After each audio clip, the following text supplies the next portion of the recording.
Shalom saudara yang dikasihi Tuhan, selamat pagi. Senang dan bahagia rasanya karena masih bisa menyapa saudara di pagi yang indah ini.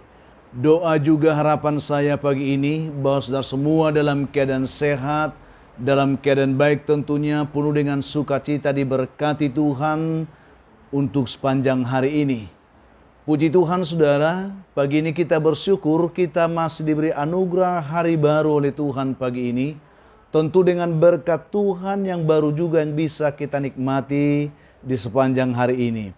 Namun sebelum kita menikmati semua berkat Tuhan itu, mari kita terlebih dahulu merendahkan diri di hadapan Tuhan. Kita memohon pimpinan penyertaan Tuhan menuntun kita di sepanjang hari ini. Mari saudara kita terlebih dahulu berdoa. Bapa di surga, kami menaikkan syukur kami kepada Tuhan di pagi yang indah ini. Bersyukur untuk kebaikan, kasih, dan setia Tuhan yang telah menyertai, memimpin hidup kami sepanjang malam. Juga sudah menganugerahkan kepada kami hari baru pagi ini. Berkati dan pimpinlah kami oleh Roh Kudus-Mu Tuhan, sehingga kami boleh berjalan dalam kemenangan Kristus di sepanjang hari ini. Dalam nama Tuhan Yesus kami berdoa. Amin. Saudaraku yang dikasihi Tuhan, pagi ini kita kembali akan menerima firman Tuhan yang menjadi dasar renungan juga penuntun hidup kita di sepanjang hari ini. Saya siapkan satu bagian ayat firman Tuhan yang terambil dari kitab Ayub pasal yang ke-23, saudara, ayat yang ke-10 bagian A. Sangat singkat ayatnya. Dan saya harap pagi ini ayat ini bisa kita hafal. Demikian bunyi firman Tuhan. Karena ia tahu jalan hidupku. Demikian saudaraku. Sangat singkat, Tuhan memberkati kita dengan firman yang kita terima pagi ini. Topik renungan kita pagi ini saudaraku yaitu Sang Pelukis Kehidupan. Dikisahkan saudara bahwa ada seorang pelukis yang sedang duduk menghadap kampas atau kertas kosong yang hendak ia lukis. Ketika ia mulai membubuhkan satu demi satu dari cat warnanya di kertas lukisan tersebut atau di kampas itu, tiba-tiba saudara ada seseorang yang menyenggol tangan pelukis ini. Langsung saat itu juga lukisan itu tergores saudaraku. Pastinya bagi sebagian orang lukisan itu menjadi jelek, tidak menarik lagi. Dan sepertinya lukisan itu akan segera berakhir di situ. Demikian pikiran banyak orang yang menyaksikan pelukis ini melakukan tugasnya saat itu. Tetapi saudaraku yang dikasihi Tuhan, ternyata tidak seperti itu. Lukisan yang tergores itu tidak ditinggalkan pelukis itu atau tidak dibuang. Dengan cekatan, sang pelukis itu langsung membaurkan noda goresan itu dengan cat warna lainnya.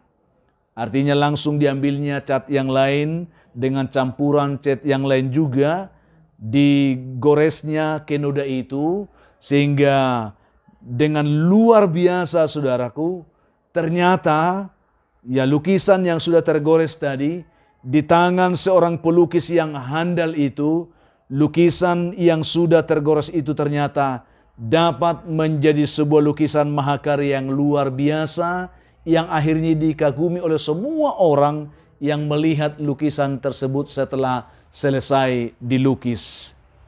Saudara yang kasih Tuhan, ini hanya sebuah kisah kecil bagi kita pagi ini, kisah inspirasi tentunya, tentang bagaimana Tuhan adalah sang pelukis ulung kehidupan kita. Dia tahu melakukan yang terbaik kepada setiap kita saudara. Walaupun terkadang kehidupan kita tidak seperti yang kita inginkan. Mungkin mengalami banyak kekurangan, kelemahan, keterbatasan. Dan ada banyak noda-noda goresan oleh karena kejahatan dan dosa yang kita lakukan.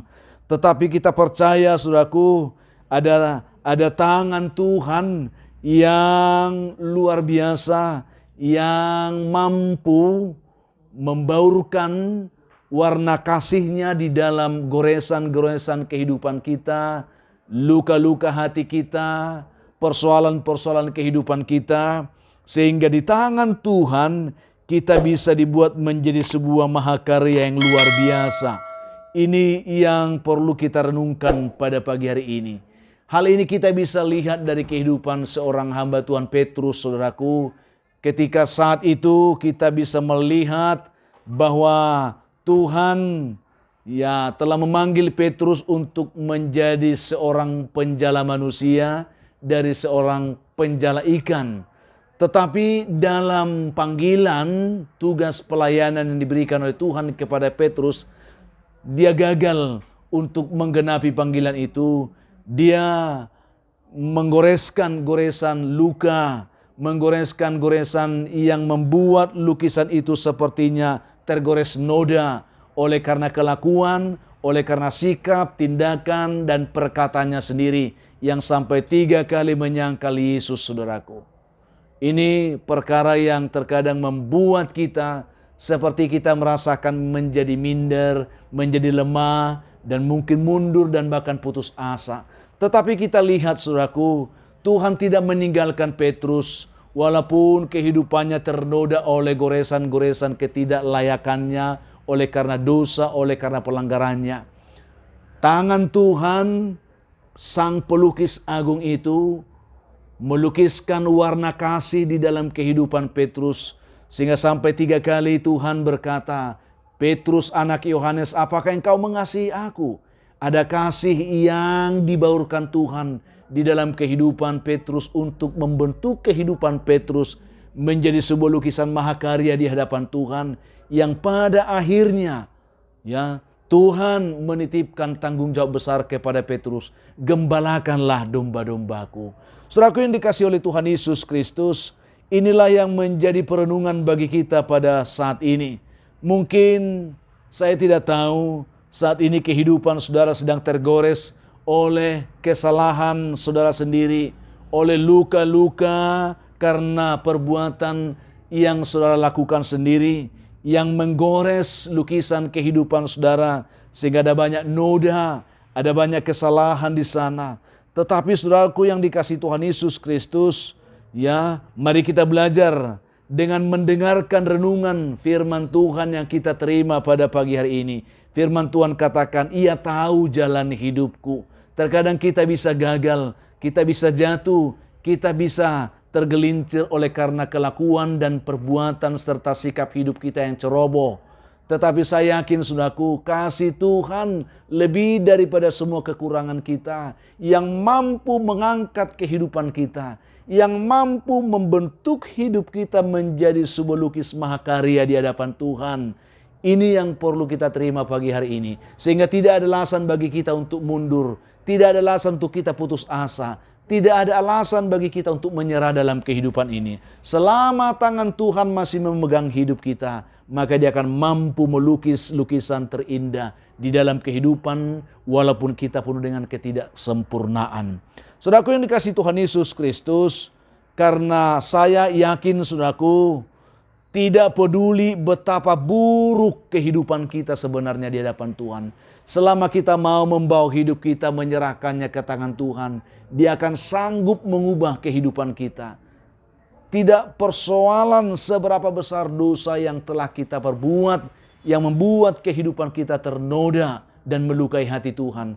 Selama kita mau membawa hidup kita yang berdosa ke tangan Tuhan, Tuhan Yesus telah mengampuni dosa kita. Dia akan mampu memulihkan, Dia akan mampu membentuk kehidupan kita menjadi sebuah lukisan mahakarya yang mengagungkan Tuhan tentunya, saudaraku, yang tentunya bisa menjadi saluran berkat bagi banyak orang yang merindukan kasih Tuhan seperti kita semua pada pagi hari ini.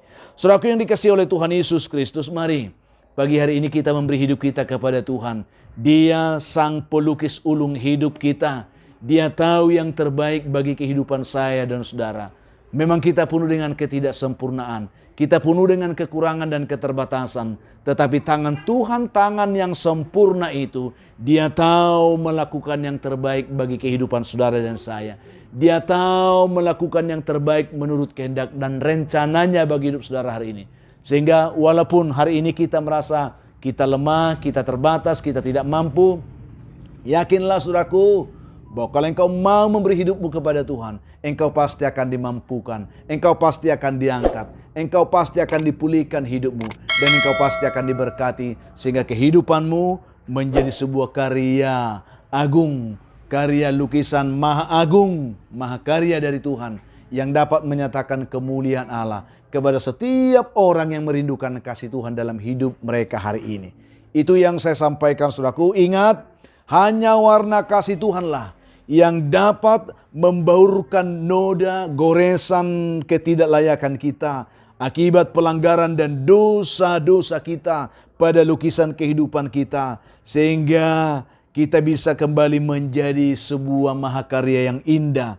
Ya, ini yang perlu, hanya warna kasih Tuhan. Itu yang perlu kita terima pada pagi hari ini. Bukan kemampuan kita, bukan kebolehan dan keberadaan kita. Hanya karena warna kasih Tuhan yang ditorehkan dalam hidup kita, kita menjadi sebuah lukisan mahakarya di hadapannya. Tuhan memberkati dimanapun sudah mendengarkan renungan pagi ini. Mari kita berdoa.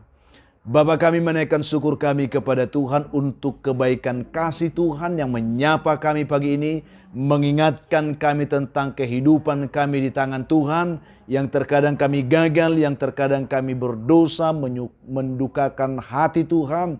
Tetapi kami bersyukur kami punya Tuhan yang penuh dengan kasih setia, yang selalu mau menopang kami, mengangkat, memulihkan, dan memberkati hidup kami. Oleh karena itu Tuhan, setiap umat Tuhan yang mendengarkan renungan pagi ini, dimanapun mereka berada, Tuhan berkati. Yang lemah Tuhan kuatkan, yang tidak berdaya Tuhan berikan kekuatan, yang putus asa beri harapan, yang jatuh Tuhan angkat, yang berduka dihiburkan oleh Tuhan. Biarlah setiap mereka yang berbeban berat memperoleh kelegaan dari Tuhan hari ini. Hamba terus mau berdoa untuk setiap umat Tuhan pagi ini yang bergumul karena sakit penyakit, baik yang sakit di rumah maupun di rumah sakit. Tuhan Yesus yang baik, Engkau tabib samawi, penyembuh yang ajaib bagi setiap umat-Mu. Oleh karena itu kami percaya bahwa oleh bilur-bilur Kristus setiap kami merindukan kesembuhan pagi ini, kami disembuhkan oleh Tuhan. Hamba juga doakan anak-anak-Mu yang sedang bergumul mendapatkan pekerjaan hari ini. Bukakan mereka lapangan pekerjaan yang baik. Yang mengharapkan jodoh pun diberkati Tuhan. Yang mengharapkan keturunan, berkati bibit dan buah kandungan mereka, penuhkan sukacitanya. Anak-anak kami pun Tuhan, yang dalam pergumulan pendidikan mereka hari ini, Tuhan tetap memampukan mereka tetap belajar dengan semangat. Berkati juga umat Tuhan hari ini yang bersukacita karena mereka berulang tahun. Penuhkan sukacita mereka dan ajar mereka bersyukur karena semua itu adalah anugerah Tuhan bagi hidup mereka. Dan juga Tuhan, ada begitu banyak umat-Mu pagi ini yang mendengarkan renungan dan doa ini. Mereka sedang menghadapi persoalan kehidupan yang sulit, beban hidup yang berat yang membelenggu mereka. Mereka terjatuh, mereka tergelincir, mereka lemah dan putus asa. Bahkan juga ada yang terbelenggu oleh kuasa setan dan kuasa gelap. Di dalam nama Tuhan Yesus, biarlah mereka boleh ditolong, ditopang, diberkati, dan dipenuhkan sukacitanya pagi ini. Terima kasih Bapa, dalam nama Yesus kami mengucap syukur. Amin. Saudaraku yang dikasihi Tuhan, apapun keadaan hidup yang saudara hadapi hari ini, saya hanya mau berpesan kepada saudara, tetap semangat saudaraku. Jadi kuat dalam Tuhan, bersukacita senantiasa, jangan menyerah, dan tetaplah bersyukur karena itu pasti dikehendaki Tuhan dari hidup saudara di hari ini. Kalau saudara mempunyai beban, pergumulan hidup yang berat dan memang saudara rindu didoakan, hubungi kami saudara di nomor telepon yang tertera di layar saudara. Kami siap membantu mendukung saudara di dalam doa. Itu komitmen kami. Juga kalau saudara mengharapkan supaya renungan ini selalu ada menyapa saudara setiap hari, dukung kami saudara dalam pengembangannya dengan selalu mau membagikan renungan ini kepada sebanyak mungkin orang. Sebagai penyemangat bagi kami untuk tak berkarya. Berikan juga komentar yang baik di link YouTube kami. Like, subscribe bagi saudara yang belum melakukannya. Sebagai bentuk dukungan saudara untuk pengembangan pelayanan ini. Tuhan memberkati saudara atas semuanya itu. Akhirnya saya Pendeta Linti Dongoran, Pendeta di GKP Jemaat Khusus Horesan Medan, menyampaikan sampai jumpa saudaraku di kesempatan lain. Tuhan memberkati kehidupan saudara di sepanjang hari ini. Shalom.